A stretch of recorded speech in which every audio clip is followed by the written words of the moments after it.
So in the video before this, you'll see that Ebanie Bridges had a media Zoom Q&A for her fight this weekend, September the 4th, 2021, against a Mailys Gangloff of France. She is 5-2 with 2 KOs. Notable names on her resume: she fought Ellie Scottney, the UK Eddie Hearn female prospect. That was on the Lawrence O'Colly versus Krzysztof Glowacki card. I covered that card. This weekend, they're going to be fighting on the undercard of Mauricio Lara, Josh Warrington 2. You're going to have Connor Ben, Adrian Granados, and of course, Katie Taylor defending her 135-pound undisputed titles against Jennifer Hahn.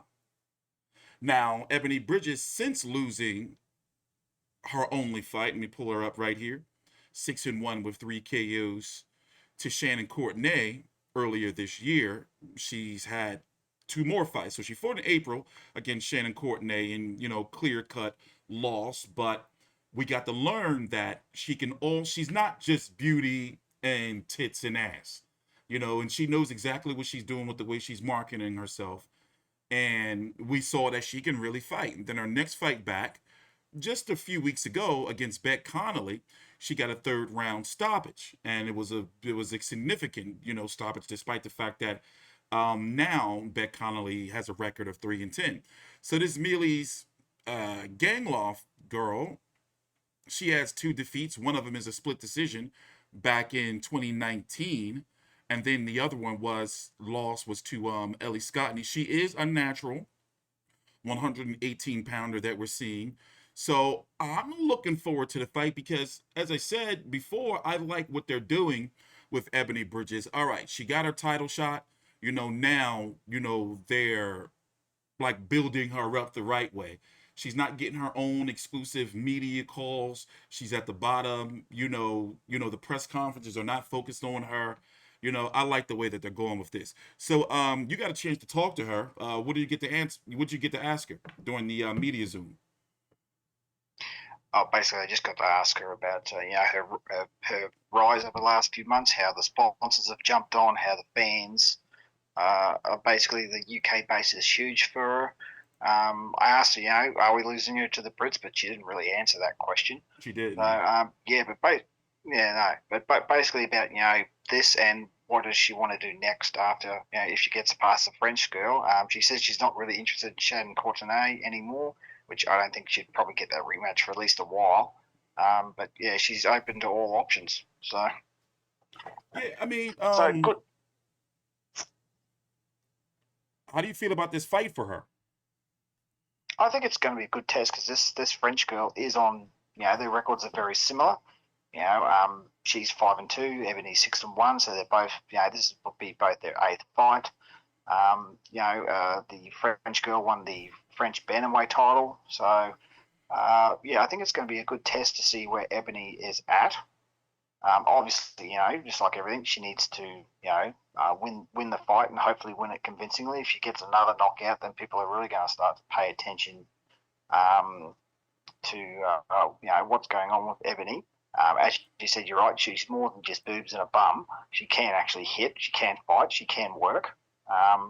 It's like every fight is, make or break. If she keeps winning, she'll keep going. If she loses, they'll drop off her. So every fight's exactly the same. She was saying during the Zoom call that she was expecting for this fight to be a title fight.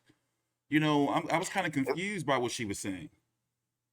Yeah, so was I. I was confused when she goes, this fight was supposed to be a title fight. Like, well, with who? Yeah, that's what I'm saying. Was it supposed to be with this Gangloff chick? Or, maybe, who knows? Maybe she was supposed to fight for one of those BS WBA titles that they just got rid of. You never know. I wish we would have got some more elaboration on that. By the way, Shannon Courtenay is fighting in a month, October the 9th, on that Liam Smith versus Ant Fowler card. She's going to be fighting a fighter by the name of Jamie Mitchell, who's 6-0-2. So basically, they're on the same, path, but Shannon Courtenay has options like Rachel Ball. You see what I'm saying? And Rachel Ball, she hasn't fought since 2020. No, she hasn't. And don't forget that Shannon OConnell, another Australian girl at Mm-hmm. 118, is still the number one contender for Shannon Yeah. Courtenay. So Shannon's fighting Taylor Robinson coming up soon. I can't remember when, but I saw something on Facebook. She's fighting on the Gold Coast. I think it's in September sometime. Yeah, but back to Ebony. I mean, if she does what she did to Beck Connolly, if she does that to the French girl, she's really going to get more eyes going to be Yeah. interested in her boxing ability rather than just what she does at the weigh-ins. So, I feel the I mean, same way I'm look, as, like them taking her slow and, like building her up and getting, like these wins and hopefully knockouts on her record before she actually fights for a title again. exactly, man. And every knockout means more eyes on what she's doing. Obviously their eyes are on the weigh-ins with what she does there. But if she keeps emphatically knocking opponents out like she did Beck Connolly, she's really going to make some. She's really going to make some noise. And I feel that I think the Matchroom. I think that we've lost it to the UK. If she keeps it going the way she's going, she ain't going to fight in Australia again.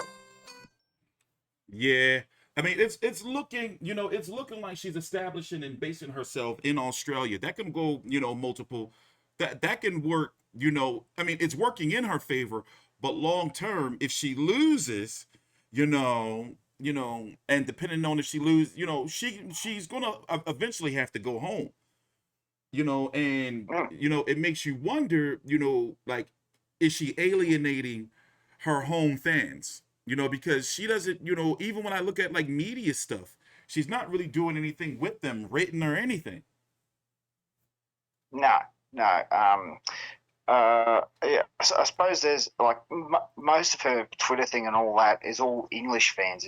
I mean, I look at I follow her on Twitter and there's very few Australian fans that I've noticed that actually make a comment. It's all England, England, England. So, which is fair enough. She's fighting in England, yeah. But I feel that because of the lack of attention Australian boxers get, regardless of who they are, it's no wonder that so many of them are going overseas because they're not getting any attention here. So what do you expect them to do?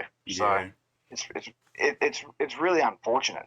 But as we said, one loss and Ebony's back to back to Sydney club shows. pretty So, much. but Yeah.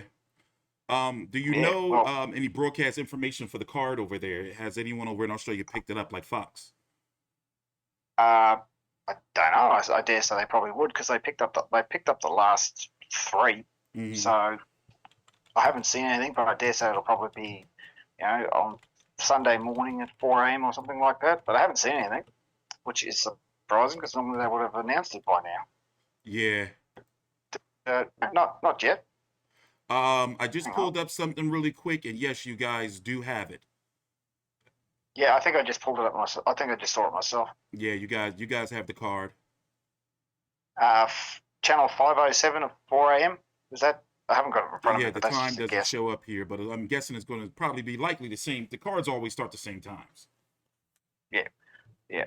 All So right. yeah, there we go. Closing thoughts, and we will be here after the fight doing a post-fight video. But closing thoughts.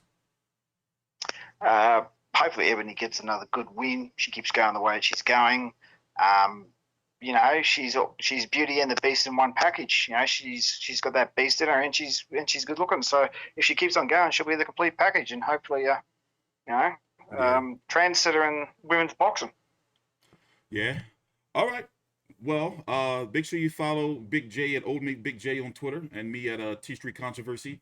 I will be here streaming the final press conference and the weigh-in. If you want to subscribe and tune in for that, we usually spend about 10 minutes, 20 minutes, half an hour or so talking about the card.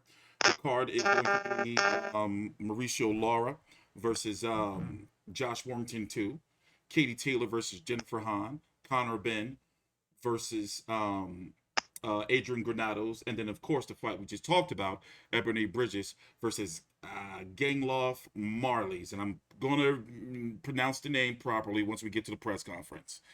Take your time out, like the video, subscribe. This is T-Street Controversy and Big J with 5u360.com.